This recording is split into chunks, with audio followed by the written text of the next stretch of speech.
Spermatogenesis adalah proses pembentukan sperma yang terjadi di testis, tepatnya di tubulus seminiferus. Proses ini berlangsung terus-menerus sejak masa pubertas dan memerlukan waktu sekitar 64 hingga 72 hari untuk menghasilkan sperma yang matang. Perjalanan sperma dimulai dari testis, tempat sperma diproduksi, melalui proses spermatogenesis. Setelah matang, sperma disimpan sementara di epididymis. Di sini, sperma menjadi lebih bergerak aktif dan siap untuk pembuahan. Pada saat ejakulasi, sperma didorong keluar melalui vas deferens, saluran yang menghubungkan epididymis ke kantung seminal.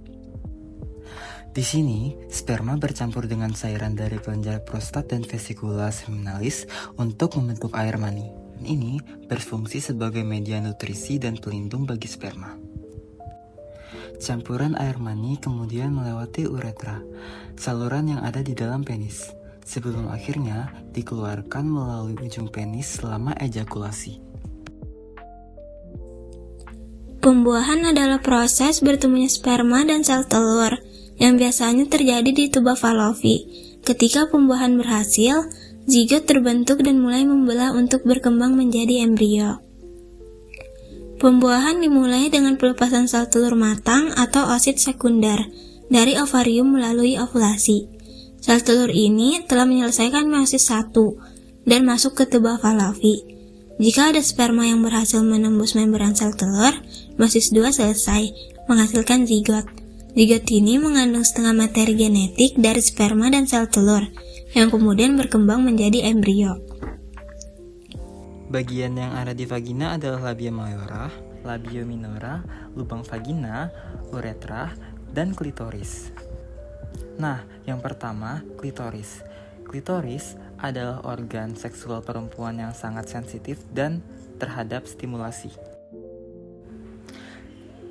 Selanjutnya adalah vagina.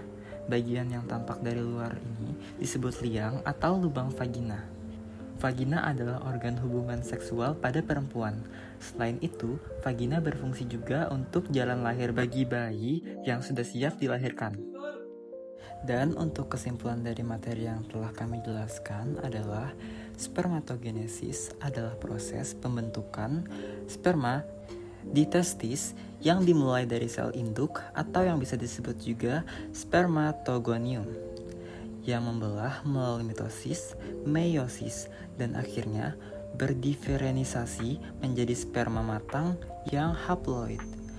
Proses ini dipengaruhi oleh hormon seperti testosteron, lalu FSH dan LH, sehingga proses penyatuan sperma dengan sel telur di tuba Fallopi disebut pembuahan. Sperma menembus lapisan pelindung sel telur dan inti keduanya bergabung membentuk zigot, yang kemudian akan berkembang menjadi embrio. Demikianlah materi yang telah kami sampaikan tentang sistem reproduksi. Kurang-kurangnya kami mohon maaf dan selamat menikmati video. Terima kasih.